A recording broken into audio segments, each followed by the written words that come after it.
This is the Dacia Spring, and it's the cheapest electric car you can buy in the UK. But is that a reason to buy it, or to avoid it? I'm Tom Jervis, and you're watching Auto Express.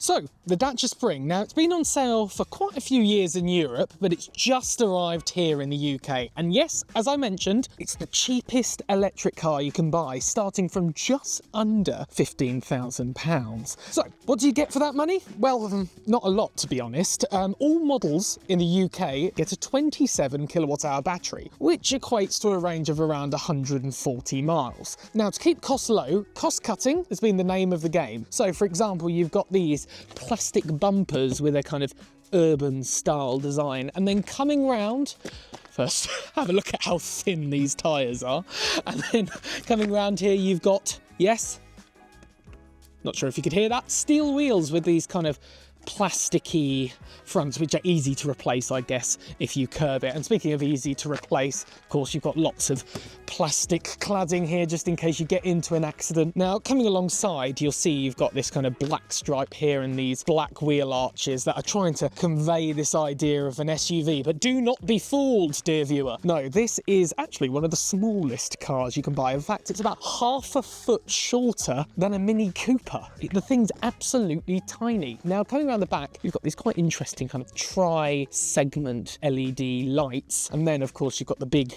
Dacia logo in a bronze effect across there, and then finally a little Spring electric badge, just so you know what you're looking at. Right, stepping inside, I just want to point out these cup door handles, which are very old-fashioned, and if you give it a listen, do you hear that? Feels pretty cheap, doesn't it? And you've got all scratchy plastics around, but of course that is to be expected. Now, taking a peek inside, would you believe it? This is the top of the range model. Yes, would you believe it? This is the £17,000 extreme car. And now the main selling point of this, in our opinion, is this, the touchscreen. Now, don't get us wrong, this is actually one of the worst touchscreen systems that we've operated in a car. It's very slow. Look, there you go. Look how long it takes to load the radio. And also the navigation, it just doesn't work. You've got to log into something. It's awful, and it takes about a minute to turn on. But what it does have is Apple CarPlay and Android Auto, and that's probably what most people are going to use anyway. Speaking about the rest of the interior, we've mentioned, yes, it does feel pretty cheap. There's scratchy plastics everywhere you look, and you know, you've got exposed screws, for example, in the door. But generally, actually, the design itself, if we just focus on the design, isn't all too bad. You've got this kind of green accent here, and then these air vents in bronze, which are kind of supposed to look like the Dacia logo. You've got plenty of storage as well. You've got storage in here. You've got a glove box underneath with no dampening whatsoever, and you've got storage down here. Now, I will note there's no cup holders on this one, but you can get special attachments which hook onto these little pieces here, and you can have cup holders and several other things. Another thing we can't complain about with the Dacia is physical controls. Everyone's going touch screens nowadays and touch sensitive buttons, and nope, you've got a nice set of knobs there and some switches as well. The steering wheel, on the other hand, isn't that nice to use. There's these buttons here which are actually taken straight from the Renault Clio, but you've got no leather wrapping on this, unfortunately. It's all this kind of rubberized effect. And the seats, for example, well, these are the upgraded seats, don't feel expensive in the slightest. This leather is soft to a point, it's almost kind of like silicone almost, and it doesn't feel very expensive, and it doesn't feel like it will last that long. But remember, once again, this is £17,000. Try and channel this in your mind. And there's one more thing in the interior that I'd like to show you. That thing I want to mention is, once again, the steering wheel, but specifically its adjustment. So if I pull the little toggle down here, you'll see that that's all the adjustment it has. There's no reach at all. So if you're a tall driver, you're most likely going to be driving like this. And then you've got these digital dials down here. So these are standard across all models. Well, you know, the base spec car doesn't even get a screen at all. It does get a screen back here, but that's not saying all that much. I mean, this may as well be an analog display. You know, you can see your service, your consumption, what range you've got, an eco monitor, whatever that means. And that's really about it. While this car's got a really tight turning circle, listen to the sound it makes when you put it on full lock.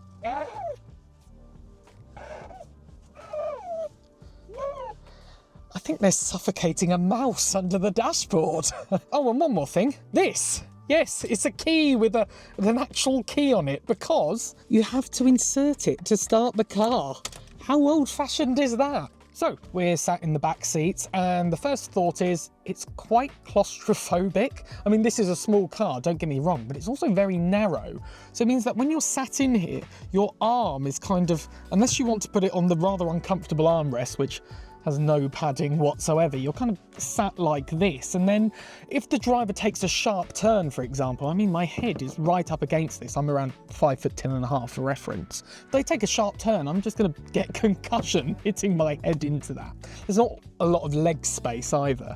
I mean, I've got my seat, the front seat, in my driving position, and my knees are basically brushing up against it. I mean, I've got a tiny bit of space, but if I want to put anything in one of these rather flimsy feeling pockets, you know, I'm gonna have them digging into my knees. But otherwise, I mean, there's not a lot to talk about back here, really. I mean, this is a second car and it's cheap transport, but with this top of the range model, you do still get this kind of green and speckled, almost star-like effect on the seats, the same as you get in the front. But you've got no air vents or anything like this. This car is too small for that. It doesn't really need it. But anyway, what about the boot? A couple of presses of this, lift it up, and you will find a boot. Yes, it's a boot and nothing more. You've got around 300 litres of space, which actually for the size is pretty good. I mean, that's comparable to a Vauxhall Corsa Electric, and that's a bigger car than this. But 300 litres of space, I can't guarantee you'll necessarily get a large suitcase in there, but you'll definitely be able to get two of those carry-on style cases that most airlines let you take. You'll notice that you've got charging cables in the boot, and that's because this car isn't spec'd with the optional £250 storage pack, which gets you a couple of little handy bits around the car, but most importantly, it gets you a frunk. Yes, it gets you a small frunk that you can pretty much store the cables in and nothing else, but it's really handy because then you don't have them rolling round in the boot. Just a quick one. Did you know that you can buy and sell your old car through Auto Express? We've got decades of experience and hundreds of reviews for you to look through. So just click the link below and see how much money you can save. So, let's talk range and charging.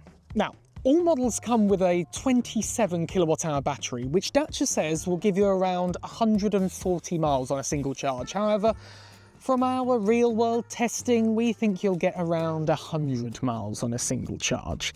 Plug this into one of those rapid electric car chargers that you see at service stations, and its maximum charging speed is only 30 kilowatts, which means you'll get from 20 to 80% in 45 minutes, which, considering you can charge much bigger batteries from bigger electric cars in half that time, that's a little bit disappointing. However, Dacia says most of its buyers will be charging at home, and with a wall box, it only takes 4 hours to do a complete charge on this car.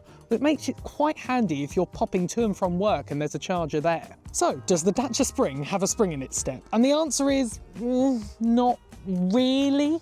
I mean, even though all models weigh under a ton, either 43 or 63 brake horsepower means that you're not going to be going anywhere fast. Base models take around 20 seconds to reach 60 miles an hour, which is an age nowadays. However, if you go for the top spec extreme model, or if you step up to the more powerful powertrain, that will cut this down to around 14 seconds, which is practically supersonic compared to that car. But in terms of handling, I mean, the steering is very light and very vague, which means this isn't a sports car. However, it does like to dart in direction, and it is, in its own way, quite fun to drive. However, it's mainly based for around town with its brilliant turning circle and quite good visibility as well. So, to answer the question at the beginning, should you buy or should you avoid the Dacia Spring?